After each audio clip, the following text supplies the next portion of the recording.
If you want to grow up in Christ, get rid of the nitpicky little angry bitterness, all that.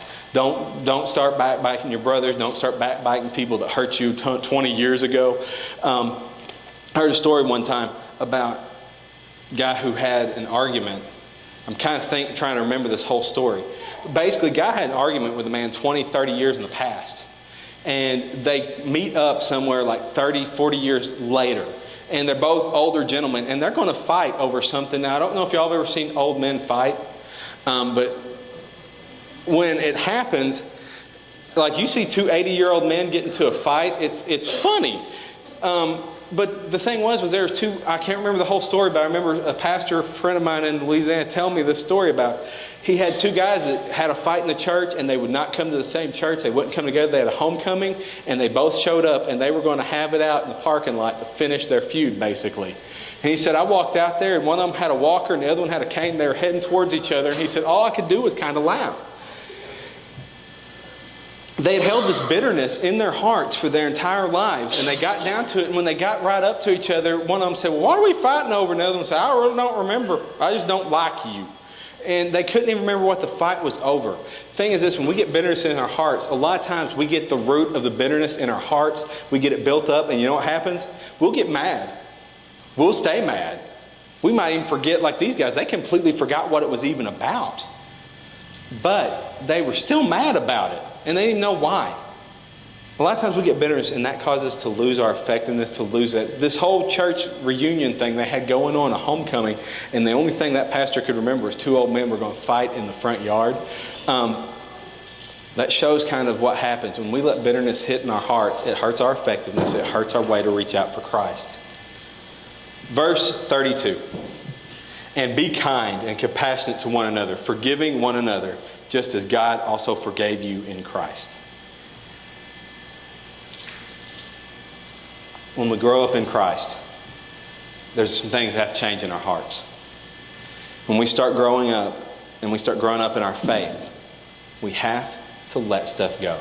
We have to be able to forgive. But it says here, forgive like God forgave us in Christ. Don't know if y'all caught that, but that means Jesus died on the cross so we could be forgiven. That's a pretty big thing. That's something that, I honestly don't know. I've never been that mad at somebody that's gotten that far that, I have to think in these contexts. But the thing is this, we should forgive people 24/7. Somebody does something to us, we need to forgive them and move on. Does that mean in a way that we forget? I've heard the phrase that Christians need to forgive and forget. Yes and no. If you have someone who's done the same thing to you over and over and over and over again, you need to forgive them, yeah. Do you need to steer clear from them? Yeah, if they're hurting you. But do you need, in a way that's not forgetting, I know. But another way, that's also being able to allow for forgiveness. There are people in everybody's lives who hurt you very badly. And the bottom line is if we can't forgive them, we can't be like Christ. And if we're going to be like Christ, we have to be able to forgive. All right, let's move on to chapter 5. We're going to hit 2 verses in there, and then we're going to be done for the evening. Chapter 5, verse 1 says, therefore, be imitators of God as dearly loved children. All right, don't know if y'all get this idea, but I do. I kind of get this idea. I have a son who is 2 years old. He doesn't do this yet.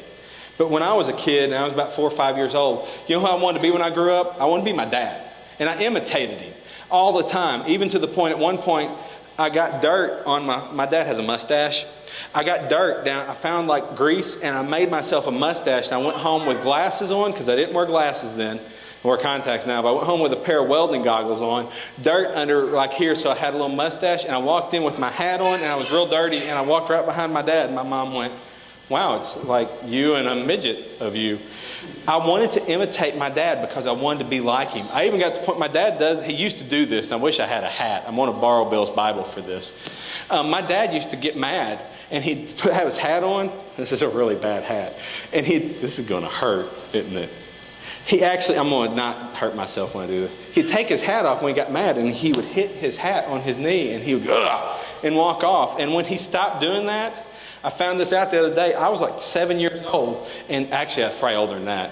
I was washing a tractor with a cultivator on it, and I bent the wings out, and I don't know if y'all know about cultivators. When you set them on the ground, you're not supposed to fold them out.